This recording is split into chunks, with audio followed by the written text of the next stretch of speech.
하나님은 우리의 피난처시요 힘이시니 환난 중에 만날 큰 도움이시라. 그러므로 땅이 변하든지 산이 흔들려 바다 가운데 빠지든지 바닷물이 솟아나고 뛰놀든지 그것이 넘침으로 산이 흔들릴지라도 우리는 두려워하지 아니하리로다. 아멘. 찬송가 20장 하나님께 찬양드립니다.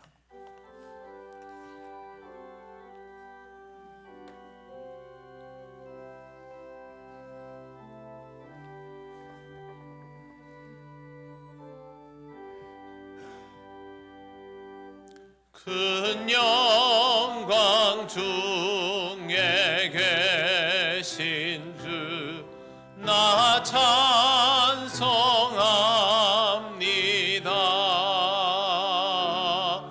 영원히 계신 주 이름 나 찬송합니다.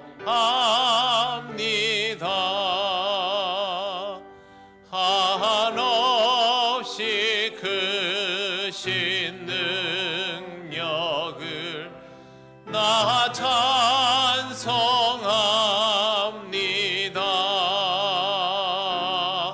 참되고 미쁜 그 언약 나 찬송합니다.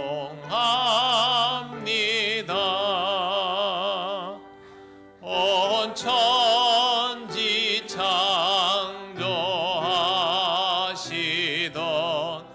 그 말씀이 미서 영원히 변치 않는 줄 나 믿사옵니다.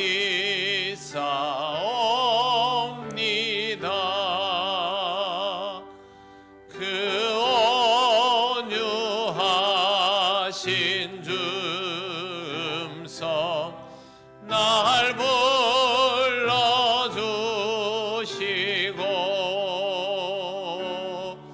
그 품에 품어 주시니 나 찬송합니다.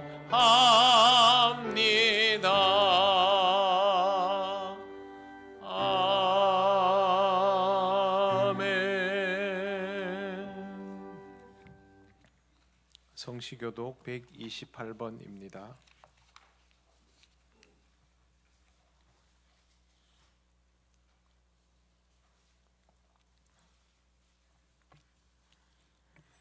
나의 영혼이 잠잠히 하나님만 바라미어 나의 구원이 그에게서 나오는도다.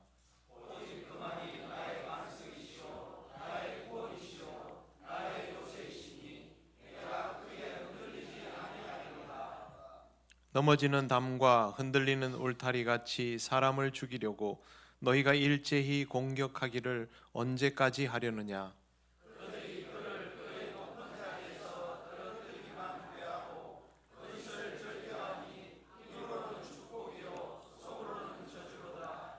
나의 영혼아 잠잠히 하나님만 바라라. 물은 나의 소망이 그로부터 나오는도다.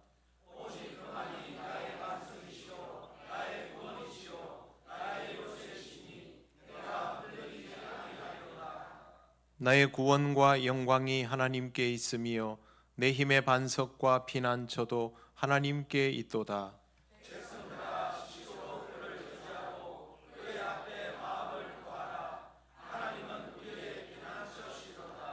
아멘. 나는 전능하신 아버지 하나님 천지의 창조주를 믿습니다. 나는 그의 유일하신 아들 우리 주 예수 그리스도를 믿습니다. 그는 성령으로 잉태되어 동정녀 마리아에게서 나시고 본디오 빌라도에게 고난을 받아 십자가에 못 박혀 죽으시고 장사된 지 사흘 만에 죽은 자 가운데서 다시 살아나셨으며 하늘에 오르시어 전능하신 아버지 하나님 우편에 앉아 계시다가 거기로부터 살아있는 자와 죽은 자를 심판하러 오십니다. 나는 성령을 믿으며 거룩한 공교회와 성도의 교제와 죄를 용서받는 것과 몸의 부활과 영생을 믿습니다. 아멘. 찬송가 378장 하나님께 찬양드립니다.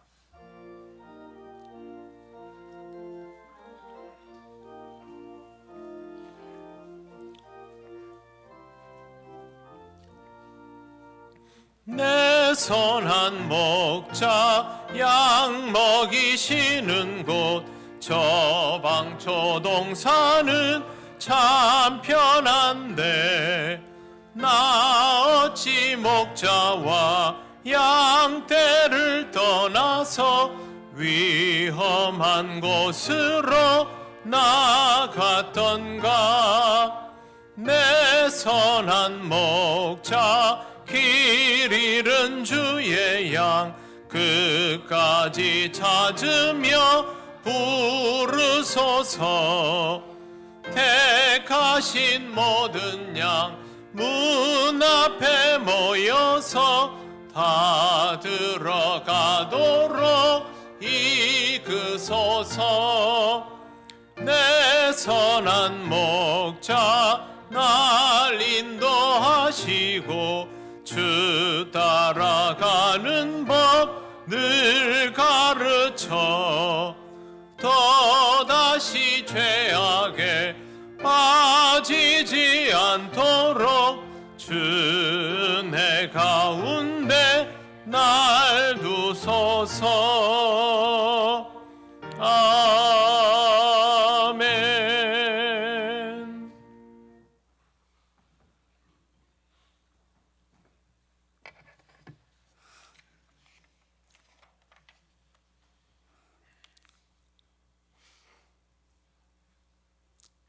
사랑이 많으신 아버지 하나님, 오늘도 거룩한 성회로 모여 하나님의 전능하심과 인자심을 찬양하며 감사할 수 있는 복을 우리들에게 허락하여 주시니 감사합니다.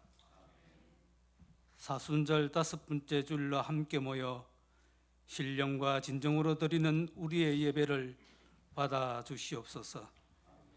예배를 통하여 하나님 임재를 경험케 하시고 감사함으로 오직 하나님만이 영광 받으시길 원하오니 이 시간 우리의 심령을 주장하여 주시옵소서.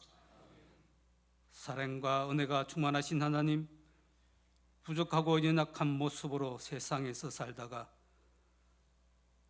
거룩하신 하나님의 인도하심을 따라 하나님의 전으로 나아왔사오니 긍휼히 여기시고 우리의 모든 허물을 깨끗하게 씻어 주시옵소서. 이 자리에 함께한 모든 성도들이 주님의 보혈을 의지하여 세상에서 주님의 거룩하심을 드러낼 수 있도록 변화시켜 주옵소서.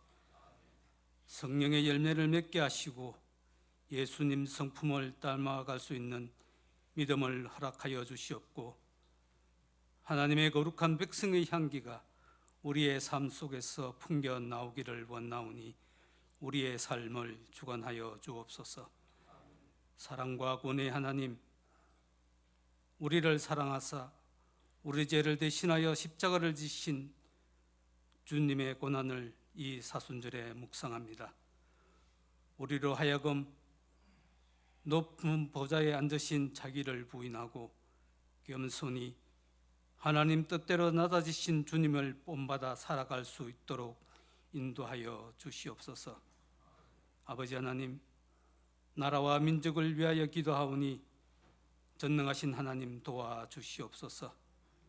혼란을 야기하던 대통령에 대한 헌법재판소의 탄핵 절차는 이제 끝이 났습니다. 진보와 보수, 다수당과 소수당, 그리고 좌파와 우파가 이제는 분열과 갈등을 넘어 서로를 이해하고 화합하여 하나님의 정의와 공의가 강물처럼 흐르는 나라가 될 수 있기를 원하오니 아버지 하나님 도와주시기를 간절히 원하옵나이다. 모든 위정자들에게 지혜와 명철을 더하시어서 올바른 길로 나라와 민족을 이끌어갈 수 있도록 도와주시옵소서. 이번 영남 지역 산불로 인하여 피해를 당한 이재민들과 유가족들 그리고 예배할 철소를 잃어버린 교회와 성도들에게 하나님의 깊은 위로와 도우심이 필요하오니 긍휼히 여겨 주시옵소서. 피해지에게 복구가 신속하게 이루어질 수 있도록 지혜와 능력을 더하여 주시고 안전하게 재건될 수 있도록 인도하여 주시옵소서.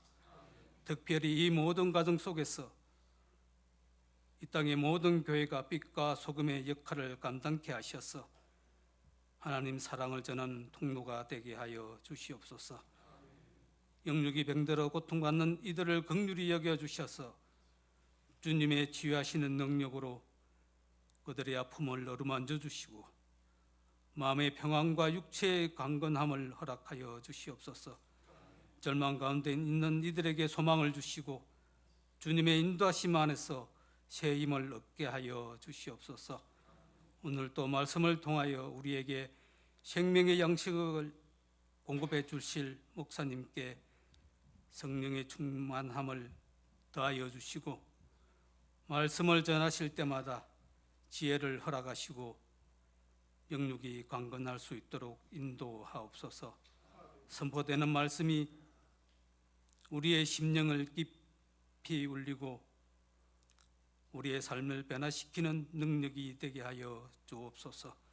새벽부터 이 시간까지 예배를 돕는 모든 이들의 수고와 헌신을 기억하여 주시길 원하오며 지금도 살아계셔서 역사하시는 예수님의 이름으로 감사기도 드립니다. 아멘.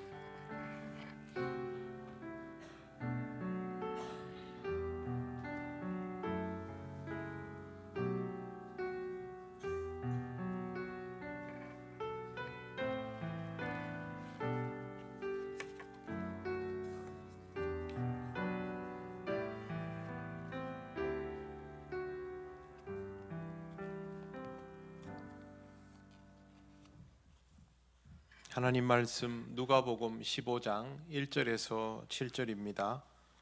이 말씀은 신약 성경 121쪽에 있습니다.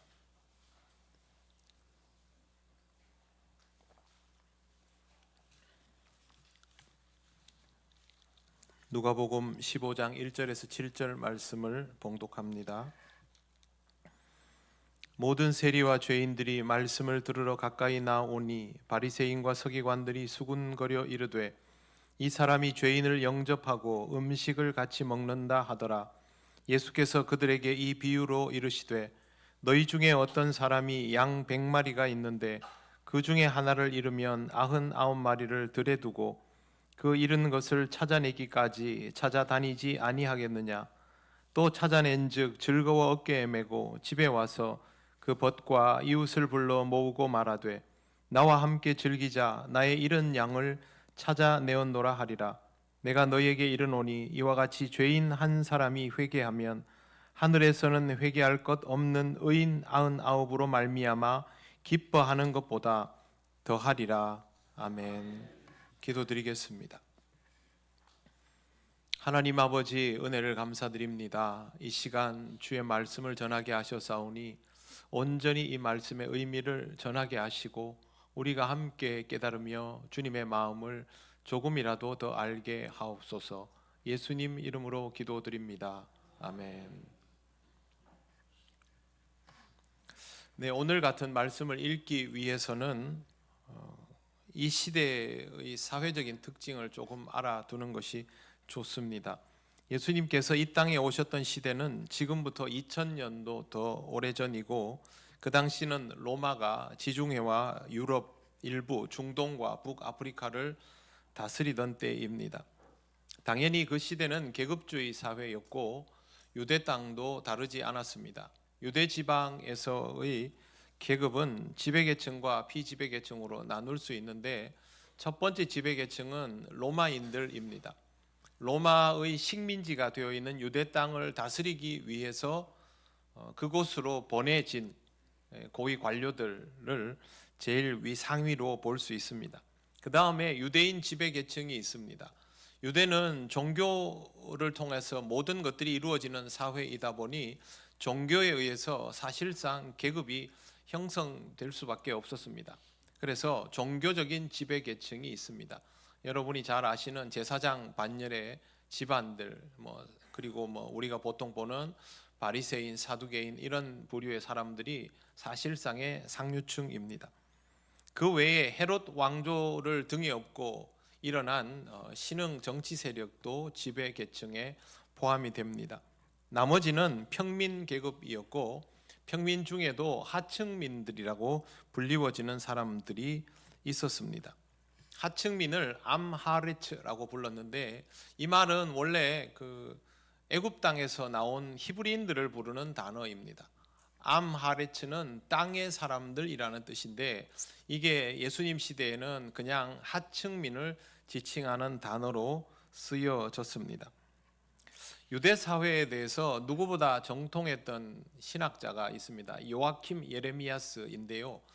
독일 출신이지만 아버지가 이스라엘 땅으로 가서 사실상 선교 사역을 했기 때문에 예루살렘에서 자랐습니다. 그쪽에 대해서 누구보다 잘 아는데 이 사람이 예수님 당시의 하층민에 대해서 소개를 한 내용이 있습니다. 랍비 문헌을 연구해서 나온 것인데요. 열거를 한번 해드리겠습니다. 당나귀 몰입꾼, 낙타 몰입꾼, 뱃사공, 마부, 목동, 소매상인, 푸주간 주인, 개똥 수거자, 구리 대장장이, 금세공업자, 아마빛 제조자, 절구 석공, 행상인, 직조인, 이발사, 빨래꾼, 사혈 시술자, 목욕탕 관리인, 투전꾼, 고리 대금업자, 비둘기 경주자, 비둘기 경주가 있었나 봅니다. 그리고 안식년 과일 장수, 일반 사람들과 다르게 한시적으로만 운영되는 그런 사람들입니다. 세금 중수 관리자, 이거는 이제 로마의 공식적인 세리가 아닌 세금을 징수받는 사람들을 뜻합니다. 그리고 의사입니다. 푸주간 주인과 의사는 같은 이 레벨이었습니다. 왜 그러냐 하면 피를 보는 직업이기 때문에 그렇습니다. 유대인들이 피를 부정하다 여겼는데 피를 볼 수밖에 없는 위치에 있는 사람들이라서 이 당시 사람들이 푸주간 주인과 의사를 지옥에 갈 수밖에 없는 사람이라고 분류할 정도였습니다. 성경에 나오는 세리와 죄인의 반열은 이런 부류였습니다. 예수님은 어떤 계급의 사람이었을까? 첫째는 아버지가 목수라고 그렇게 되어 있고 랍비가 될 만한 전문적인 교육을 받지는 않은 상태입니다. 그리고 마가복음 6장 3절에 딱 한 번 마리아의 아들 목수라는 표현이 나옵니다. 그럼 예수님의 직업이 목수라고 여겨지는데요. 이 단어가 헬라어로 테크토노스입니다. 테크토노스는 막노동을 하는 사람을 말하는 것이 아니라 건축 기술자에 더 가깝습니다. 이 당시에 주거 형태는 여러 가지가 있겠지만 대표적인 것이 땅에 그냥 집을 짓는 것, 그 다음에 요르단 지역에 많은데요. 요르단의 누런 암벽 같은 데 보면 구멍을 뚫어 놓은 옛날 주거 형태가 있습니다. 제일 가난한 사람들이 거기 살았는데 그 구멍 뚫는 일을 이 사람들이 했습니다. 좋은 집도 지었고요. 이 당시에 갈릴리 지방의 가장 대표적인 도시가 성경에는 나오지 않지만 세포리스입니다. 이 10개의 도시를 로마에서 지었는데 이 신도시 건설에 이런 테크토노스들이 많이 투입이 됐습니다. 예수님도 아마 거기에서 일을 했을 것으로 보입니다. 목수는 하층민은 아니지만 평민 계급이라고 보면 될 것입니다. 그런데 이런 자리에 있다가도 랍비로 사람들에게 불리워지기 시작하면 자동으로 신분이 올라가게 됩니다. 그렇지 않습니까? 종교적인 사회에서 랍비면 그 사람의 형태가 어떻든지 간에 대접을 받게 되어 있는데 사람들로부터 랍비라고 칭송받기 시작한 예수님이 굳이 하층민들과 어울리는 것을 보면 바리새인과 서기관들이 보기에는 굉장히 못마땅한 모양이 되는 것이죠. 오늘은 이런 정황을 염두에 두고 성경을 읽어야 합니다. 1절과 2절을 제가 다시 한번 보겠습니다. 모든 세리와 죄인들이 말씀을 들으러 가까이 나오니 바리새인과 서기관들이 수군거려 이르되 이 사람이 죄인을 영접하고 음식을 같이 먹는다 하더라라고 되어 있습니다. 이제 랍비는 죄인들과 어울리면 안 되는 거죠. 근데 이 죄인은 계급상 하층민 아닙니까? 랍비는 이런 사람과 어울리면 안 됩니다. 이건 종교적인 의미만이 아닙니다. 계급 구조 안에서 이런 집단의 부류와 어울리는 사람은 자기들과는 같은 반열일 수 없다라는 해석입니다. 굉장히 인간적인 판단이지요. 교회 안에서 이런 판단이 없어야 하지만 안타깝게도 이런 판단들을 경험했던 기억이 저에게는 있습니다. 강남에 있는 대형 교회들에게서 이런 모습들을 본 적이 있기 때문입니다.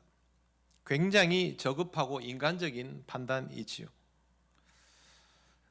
그러나 바리새인과 서기관들은 이 판단에 문제가 있다는 것을 모릅니다. 왜? 온 세상의 중심이 자기들 자신이기 때문입니다. 이들의 잘못된 생각에 대하여 예수께서 비유를 들어주십니다. 예수님 앞에 있는 사람들은 참 난처합니다. 왜 그러냐면 이걸 생각을 하고 있으면 예수님이 그걸 다 알고 거기에 맞는 이야기를 해버리시기 때문에 아마 이런 상황이 될 때마다 굉장히 많이 놀랄 것입니다. 비유는 이렇게 시작됩니다. 어떤 사람에게 양 100마리가 있는데 그 중에 한 마리를 잃으면 99마리를 두고 그 잃은 것을 찾아내기까지 찾아다니지 아니하겠느냐.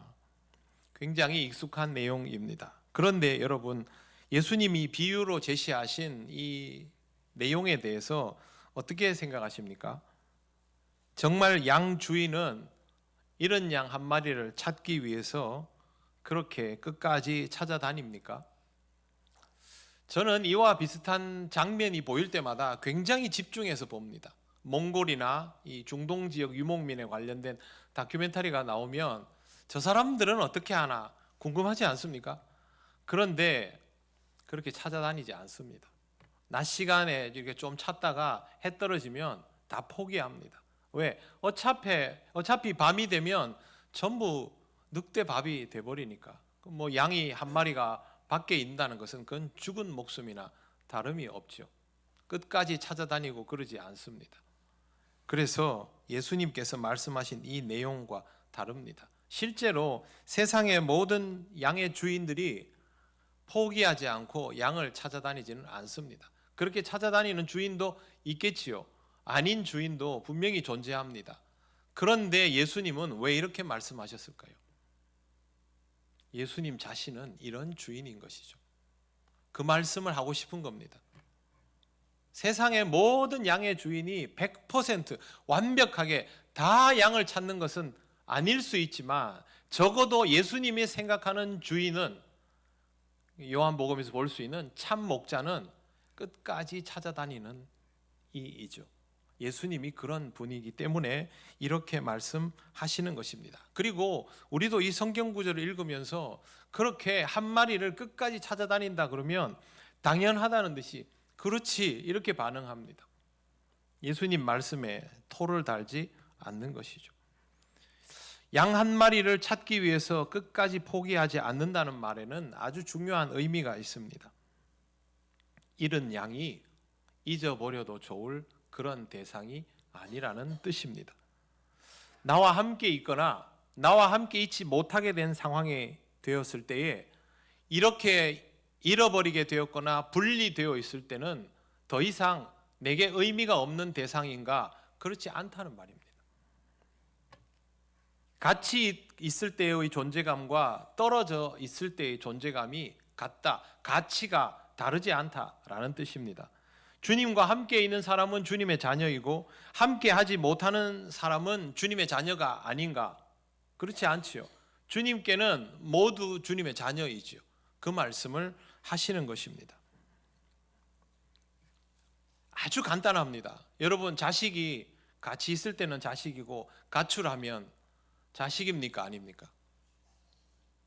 가출을 한 자식을 두어본 경험이 있는 분들만 대답하신 겁니까? 아니죠. 나가도 자식이죠. 자식이 집을 나갈 때는요, 반 포기하고 나갑니다. 그죠? 이제 자식 고만할란다 이러고 나갈 수 있습니다. 그러나 부모는 그렇게 생각하지 않습니다.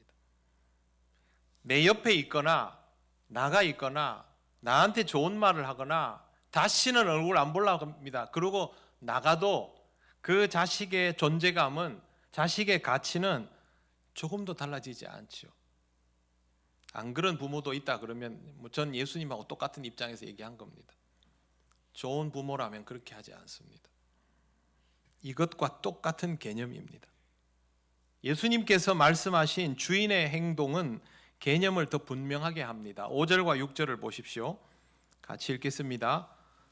또 찾아낸 즉 즐거워 어깨에 메고 집에 와서 그 벗과 이웃을 불러 모으고 말하되 나와 함께 즐기자 나의 잃은 양을 찾아내었노라 하리라. 아멘. 즐거워 어깨에 메고, 이 표현에 대해서 좀 전에 말씀드린 예레미야스라는 학자는 굉장히 그 양이 지쳐서 축 늘어지면 이렇게 앉거나 아니면 뭐 그냥 가축이면 대충 질질 끌거나 뭐 이렇게 하지만 귀히 여기고 늘어지지 않도록 하기 위해서는 목에 이렇게 거는 게 가장 쉽게 부하를 걸지 않고 맬 수 있는 방법이라고 말합니다. 또한 이 사람들이 이렇게 매면 굉장히 즐겁다는 표현이라고 합니다. 제가 여기서 딱 떠오르는 장면이 있었습니다.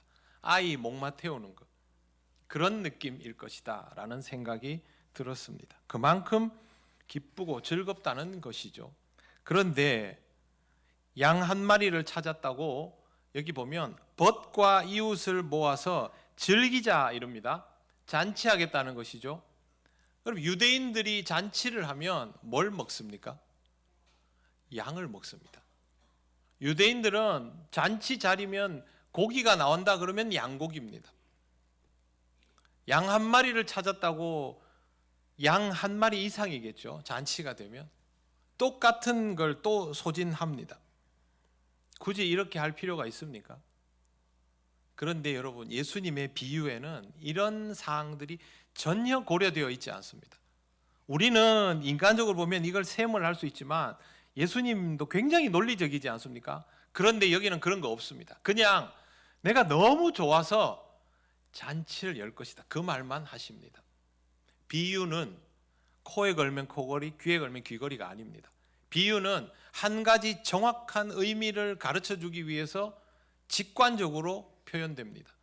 여기서 예수님이 말씀하신 것은 무엇과도 바꿀 수 없을 만큼 소중하기 때문에 말할 수 없이 기쁘다라는 것입니다. 얼마나 소중하냐, 성경의 마지막에 보면요,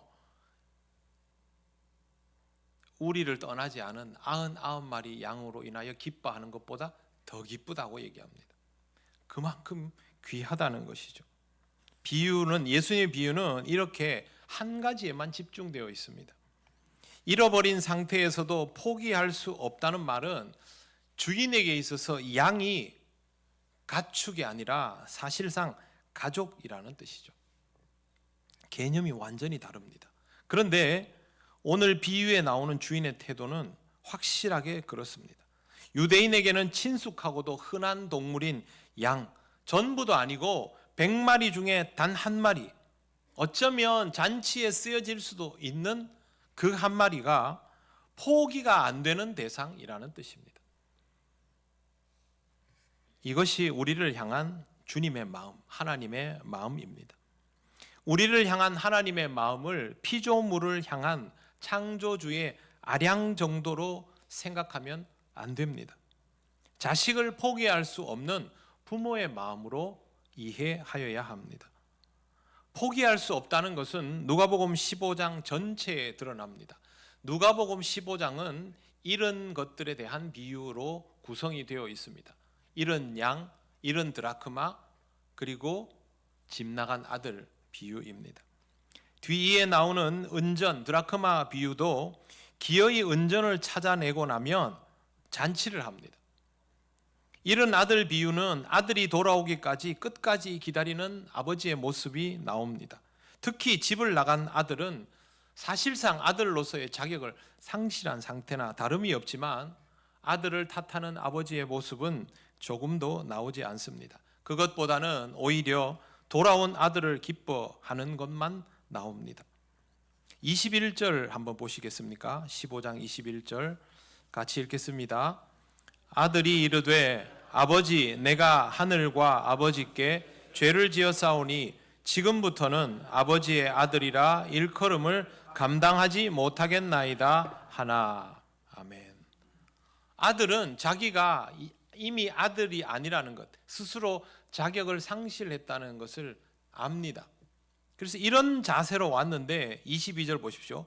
아버지는 종들에게 이르되 제일 좋은 옷을 내어다가 입히고 손에 가락지를 끼우고 발에 신을 신기라. 그리고 살찐 송아지를 끌어다가 잡으라. 우리가 먹고 즐기자. 이렇게 합니다. 아들의 자리가 바로 복권된 겁니다.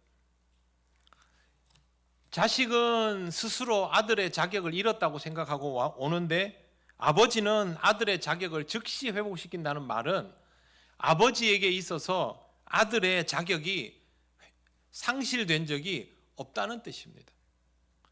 집에 있건 집을 나갔건 집에 유산을 홀랑 다 들고 나가서 다 떨어 먹었건 계속 아들이라는 것이죠.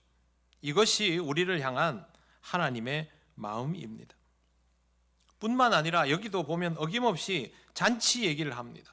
물려받을 유산을 들고 나가서 다 탕진해 버린 아들 때문에 이 집의 가세는 이미 기울었을 수도 있습니다. 그럼에도 불구하고 잔치를 하면 막대한 손해 아닙니까? 하지만 아버지는 전혀 신경 쓰지 않고 살찐 송아지를 잡습니다. 뿐만 아니라 해명도 합니다. 24절을 보십시오. 같이 읽겠습니다. 이 내 아들은 죽었다가 다시 살아났으며 내가 잃었다가 다시 얻었노라 하니 그들이 즐거워하더라. 아멘. 23절과 24절 이 구간을 보면 분명히 공백이 있습니다. 이게 잔치할 일입니까? 라고 말한 사람이 있을 수 있죠. 그리고 주변에 있는 사람들은 이해를 못할 수도 있습니다. 그러나 아버지는 이 말이 하고 싶습니다. 나는 아들이 돌아와서 너무 기쁘다. 이것이 하나님의 마음입니다. 아버지는 아들을 단 한순간도 포기한 적이 없습니다. 주인도 양을 포기한 적이 없습니다. 주님도 이 세상의 죄인들을 단 한순간도 포기한 적이 없습니다. 그런 마음을 가지고 있던 주님 앞으로 세상에서 죄인이라고 불리워지던 사람들이 몰려들었습니다. 이걸 어떻게 모른 채 합니까? 주님은 그들과 함께 할 수밖에 없었던 것입니다. 바리새인과 서기관들은 그들이 죄인이기 때문에 거리를 두어야 한다라고 생각했지만 예수님은 그들이 하나님의 자녀이기 때문에 죄인의 자리에 내버려 두면 안 된다라고 생각했습니다. 죄인이라는 사실은 똑같지요. 하지만 죄인을 대하는 태도는 완전히 다릅니다. 예수 그리스도는 교회의 머리이십니다. 그리고 우리는 머리 되신 주님의 몸입니다. 과연 우리는 어떤 태도를 취해야 할까요? 바리새인과 서기관들처럼 죄인들과는 거리를 두는 삶을 살아야 할까요? 아니면 그들이 죄인이기 때문에 더 가까이 가야 할까요? 우린 답을 압니다. 이걸 모르고 교회를 다니지는 않습니다. 우리도 그런 사랑을 입어서 그리스도인으로 살아가고 있기 때문이죠. 그런데 잘 못 다가갑니다. 절차가 제대로 이행되지 않았거든요. 먼저 우리 그리스도인은 죄악된 삶으로부터 멀어져야 합니다. 죄악된 삶 그러면 율법적으로 생각하지 마십시오. 그러기 위해서는 죄인들의 소굴에서 이탈되는 것이 선결되어야 합니다. 우리들 스스로의 의지와 노력만으로는 죄악된 삶으로부터 독립할 수 없기 때문에 주 예수 그리스도를 믿고 의지함으로 분명히 그런 삶으로부터 이탈되어야 합니다. 그리고 확실하게 주를 믿고 의지하게 되었을 때에 다시 죄악된 삶을 살아가는 사람들에게 다가서야 합니다. 그것은 개인적으로 다가가는 것이 아닙니다. 머리 대신 주 예수 그리스도의 몸을 이루는 지체로서 머리이신 주님을 따라 자연스럽게 움직이는 것입니다. 그런데 잘 안 된다. 그럼 아직도 나는 정체성의 혼란을 겪는 것이죠. 세상 사람들 가까이 가면 유혹을 받는 사람은 아직 온전히 주님의 몸이 되었음을 체감하지 못하는 사람입니다. 정체성의 혼란이 있는 모습은 이런 예를 들 수 있을 것입니다. 봄철이 되면 다들 주말마다 나들이를 가는데 나도 나들이 가고 싶은데 교회를 가야 하니까 참고 교회를 오는 사람. 저녁에 오래전 술 친구가 전화하면 한잔하러 가고 싶은데 친구한테 이미 교회 집사라고 얘기를 해버려서 가겠다고 말은 못하고 억지로 참는 사람.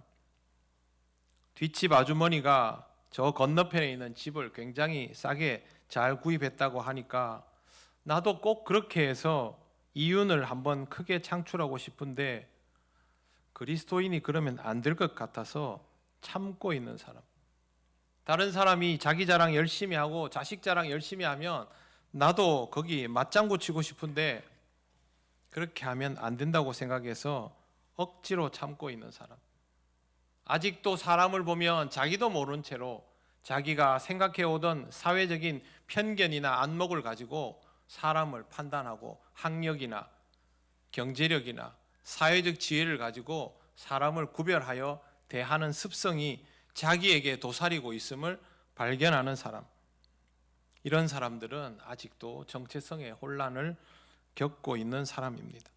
자기가 거기 가면 영향을 받아버리기 때문에 거기 가기를, 다가서기를 꺼리는 겁니다.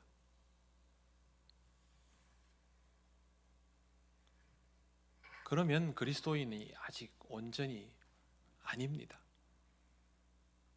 우리가 어떤 절차를 통해서 좀 전에 설명드린 것처럼 죄인의 삶에서 이탈되어서 내가 확실히 의롭다 칭함받는 자의 삶을 기쁘게 누려가고 있고 우선권이 부여되면 그 다음에 그들에게 다가가도 내가 흔들릴 일이 없는데 그리스도인으로서의 삶에 우선권이 부여가 안 되어 있으니 다가가면 또 흔들리고 영향을 받는 거죠. 여기서 이까지 올 때 신앙적인 연단의 과정이 제대로 없는 겁니다. 우리는 깨끗이 빨아놓은 하얀 수건 같은 사람들이 아닙니다. 하얀 수건의 미래가 무엇입니까? 다시 더러워지는 것이죠. 수건이 장식용은 아니지 않습니까? 장식용 수건도 오래 놔두면 먼지가 소복하게 쌓입니다. 그런데 흰 수건이 열심히 일하고 빨래통에 들어앉아 있는 때 묻은 수건을 보고 나무라면 참 웃기는 일입니다. 그리스도인은 세제 같은 사람입니다. 더러운 것과 만나면 자신은 녹아내릴지언정 상대방을 더럽게 하지는 않습니다. 그리고 세제 자체는 더러워질 속성을 가지고 있지 않습니다. 그렇기 때문에 더러운 수건을 기꺼이 만나는 것입니다. 주님은 우리를 하얀 수건으로 만들어 놓으신 것이 아니라 주님처럼 세제같이 비누같이 살도록 하신 것입니다. 그렇다면 교회의 머리가 되신 주님의 몸답게 살아가야 합니다. 어떤 경우에도 사람을 구별하고 차별하는 기준을 가지지 않도록 하시길 바랍니다.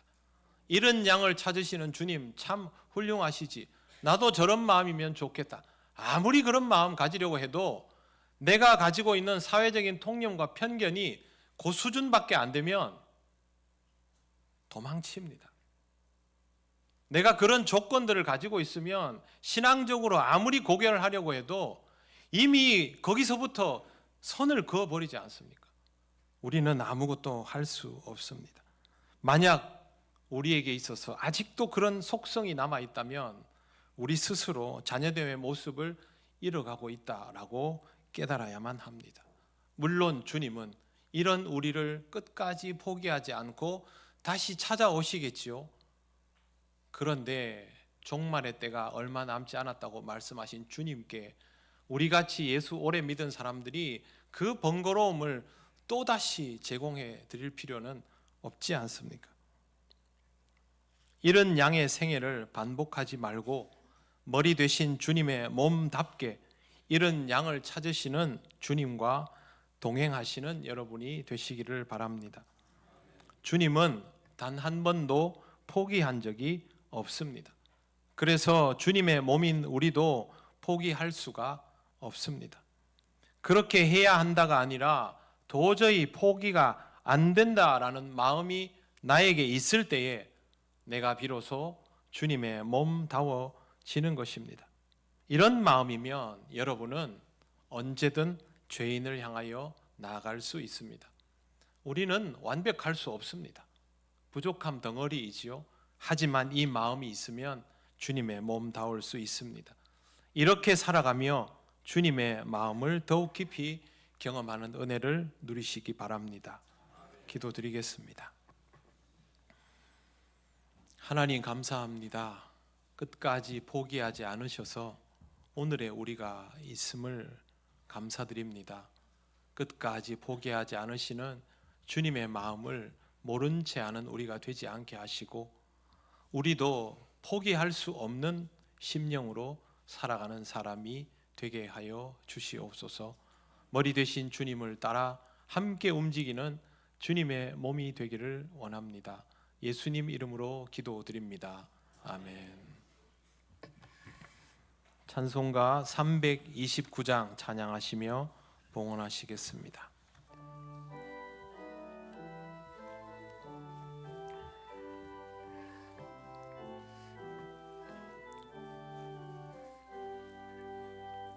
주 날 불러 이르소서 말씀대로 전하리라. 나 주님의 뜻을 따라 길 잃은 양 찾으리다. 주 날 인도하옵소서. 나도 남을 인도하리. 주 말씀에 줄인 양떼 다 먹이게 하옵소서.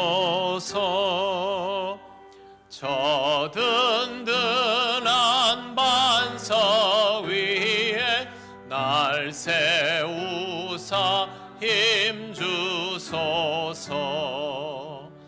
내 손을 펴 물에 빠진 저 무리를 건지리다. 내 주 얼굴 뵙기까지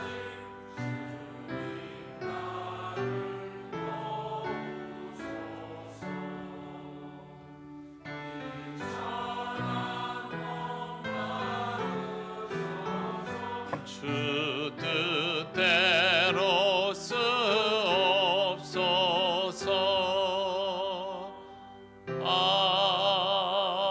아멘. 하나님 감사합니다. 오늘도 하나님의 은혜로 예배하며 자녀됨을 기쁘게 고백하며 이 시간 예물을 드립니다. 언제나 하나님 앞에 기쁨의 마음으로 봉헌할 수 있도록 우리의 믿음을 지켜 주시옵소서.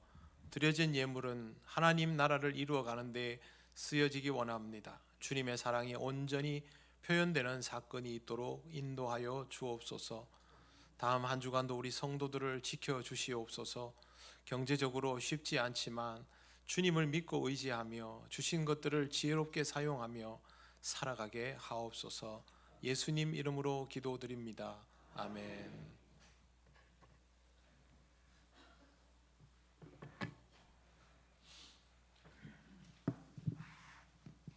교회 소식 전하겠습니다. 예배에 나오신 모든 분을 환영합니다. 처음 오신 분은 새가족부의 안내를 받으시기 바랍니다. 예배 사순절, 오늘은 사순절 5번째 주일입니다. 신앙적인 사람으로 살아가도록 말씀 묵상과 이웃사랑의 생활을 실천하시기 바랍니다. 사순절 묵상 카드가 필경대에 준비되어 있습니다. 다음 주일 13일은 종려주일입니다. 모임 교육부 회의가 다음 주일 13일 오후 구역장 근찰 모임 후에 3층 로비에서 있겠습니다. 안내: 산불 피해가 발생한 교회와 성도들을 위한 특별 헌금에 이웃 사랑을 실천하는 마음으로 참여해 주시기 바랍니다. 들어오시면서 보신 분도 있고 못 보신 분도 계시겠지만 헌금함 옆에 따로 헌금함을 마련해 두었습니다. 참조해 주시면 감사하겠습니다. 찬조 김수근 집사님 가정에서 제수를 찬조해 주셨고요. 또 매월 정기적으로 우리 이창식 안수 집사님께서 육고기를 찬조해 주시고 계십니다. 그리고 우리 김태현 집사님 가정에서도 반찬을 매주 한두 가지씩 제공해 주고 계십니다. 진주남로의 남성교회연합회 순회 은신 예배가 오늘 오후 2시 삼천포 제1교회에서 있겠습니다. 고난주간 새벽기도 안내입니다. 14일 월요일부터 18일 금요일 새벽 5시 30분 본당에서 있겠습니다. 이에 맞추어서 교회 차량을 운행하고자 합니다. 도남 미수방면, 북신 중림 방면으로 차량 운행을 할 예정입니다. 이용하실 분은 미리 사무실로 알려주시기 바랍니다. 또 고난주간 기도 안내가 나와 있습니다. 참조해 주시고 해당되는 성도님들은 준비해 주시기 바랍니다. 세례교육 대상자는 일정에 따라 교육에 참여해 주시기 바랍니다. 또 그 표가 주부에 나와 있습니다. 혹시 또 문의할 사항이 계시는 분은 부목사님께 문의해 주시면 되겠습니다. 이후 초청잔치가 4월 22일 부활절에 있겠습니다. 하나님이 부르시는 생명을 위하여 기도합시다. 작적 카드는 필경대에 준비되어 있습니다. 오는 9일 수요 기도의 기도 순서는 신경옥 집사님이 되겠습니다. 이상입니다.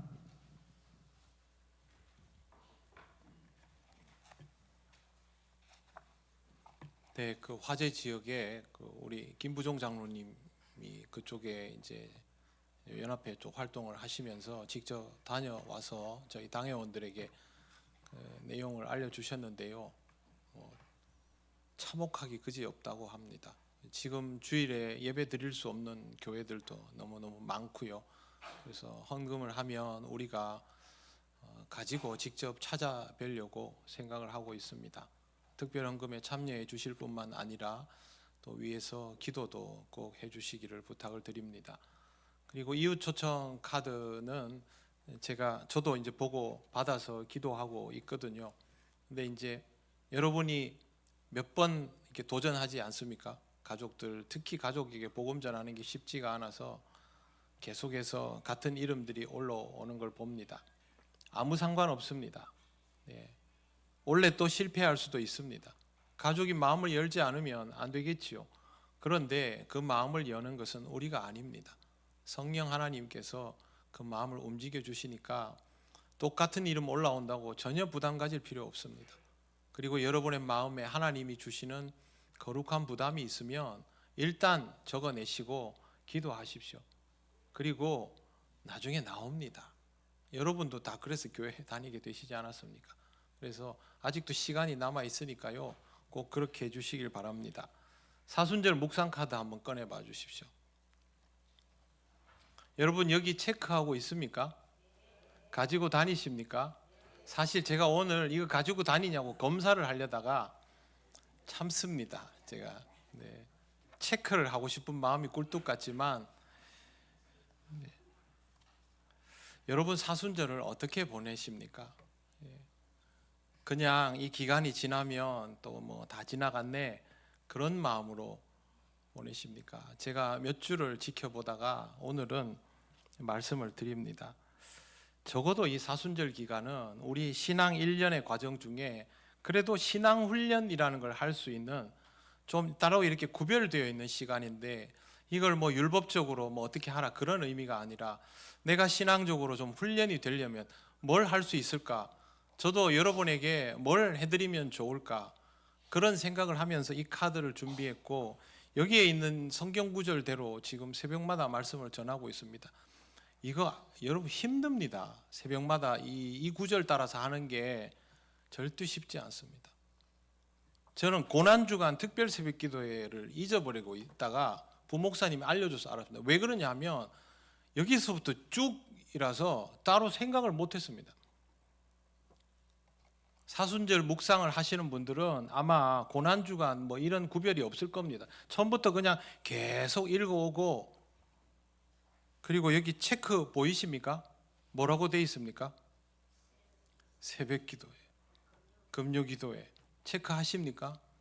안 하면 보기도 불편하죠. 적어도 교회에서 서리집사 정도 되면, 내가 이 교회 일꾼이다 하면 일주일에 한 번 정도는 새벽기도 나와 보셔야죠. 나중에 여러분 교회 중직자 되면 갑자기 새벽기도 잘 하게 되고 그럴 것 같습니까? 아닙니다. 몸이 말을 듣질 않습니다. 안 나오던 새벽기도 일주일에 한 번만 나와도 그날 하루는 비몽사몽일 가능성이 높습니다. 그런데 그 훈련도 안 하고 신앙의 성장을 기대할 수 있습니까? 박영선 목사님이 훈련에 관하여서 그 얘기했습니다. 훈련되지 않은 사람은 실전에서 쓸 수가 없습니다. 우리를 어떻게 믿고 주께서 우리를 쓰시겠습니까? 정말 시간이 안 맞아서 그렇게 기도하러 나오기 어려우면 하루에 30분 성경 읽고 30분 기도하는 시간을 만들어서 여러분 그렇게 하고 있으면 제가 아무 말 안 하겠습니다.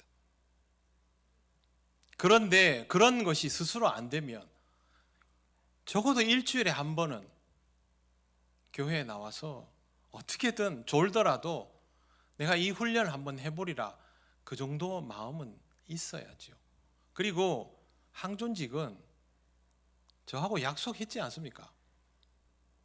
한 부서를 책임지고 다른 사람들을 책임지는 리더로서 이 교회에 대한 신앙적 부담을 가지고 있는 그런 사람이면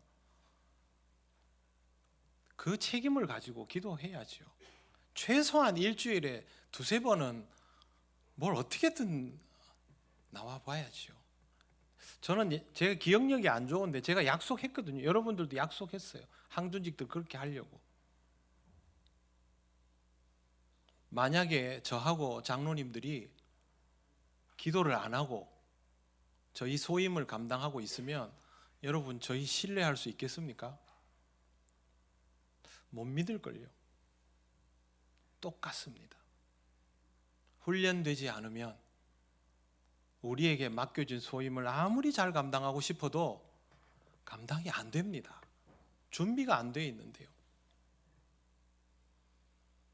내가 교회 집사다, 적어도 일주일에 한 번은 새벽 시간이 도저히 안 되면 금요기도회라도 그렇게 나와서 내 가족을 위한 기도만이 아니라 교회를 위해서, 우리 구역 식구들 위해서, 내가 복음 전할 대상을 위해서 그렇게 기도해야 합니다. 항존직이라면 더 많이 해야 되고요. 하나님이 맡겨준 그 사람들을 위해서 기도를 하지 않으면 안 되죠. 생각을 좀 바꾸시기를 바랍니다. 제가 몇 주를 지켜보다가 사순절이 없는 것처럼 지나시는 것 같아서 오늘 끝내는 말씀을 드립니다. 제 잔소리가 앞으로 더 늘어나더라도 어쩔 수 없습니다. 제 사명은 여러분이 신앙적일 수 있도록 훈련의 기회를 제공하고 여러분이 신앙이 자라면 하나님이 그걸 기뻐하시고 그게 제 사명입니다. 그래서 또 얘기할지도 모릅니다. 아직 남아있는 사순절 이제 2주 남아있는데요. 엄청나게 훌륭한 그리스도인이 되라, 그거 아니지 않습니까? 신앙의 기본적인 훈련, 그걸 통해서 하나님께서 내게 주시는 은혜가 무엇인지를 조금씩 더 체험해 나가시기를 바랍니다. 이제 일어나셔서 예배드린 교우들과 인사하시겠습니다.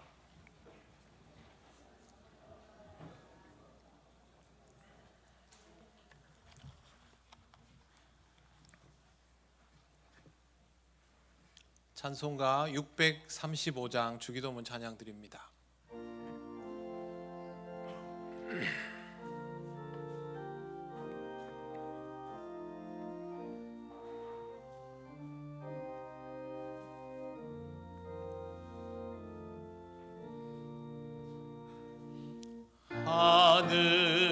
하늘에 계신 아버지 이름 거룩하사 주님 나라 임하시고 뜻이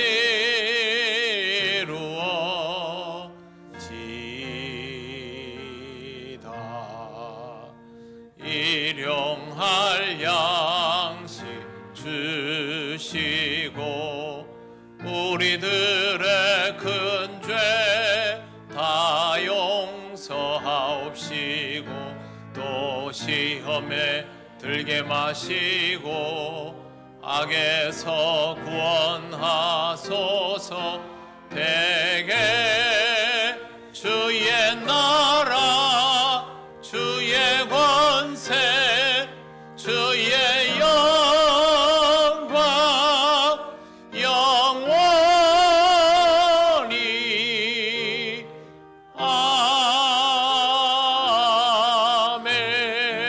아멘. 우리 주 예수 그리스도의 크신 은혜와 하나님 아버지의 놀라우신 사랑과 성령님의 교통하시고 인도하여 주심이 끝까지 포기하지 않으시는 주님의 뜻을 헤아리며 주님의 손과 발이 되어 포기하지 않고 이른 양을 찾기를 원하는 이 시간 예배하는 권속들 위에 영원토록 함께 하시기를 간절히 축원하옵나이다. 아멘.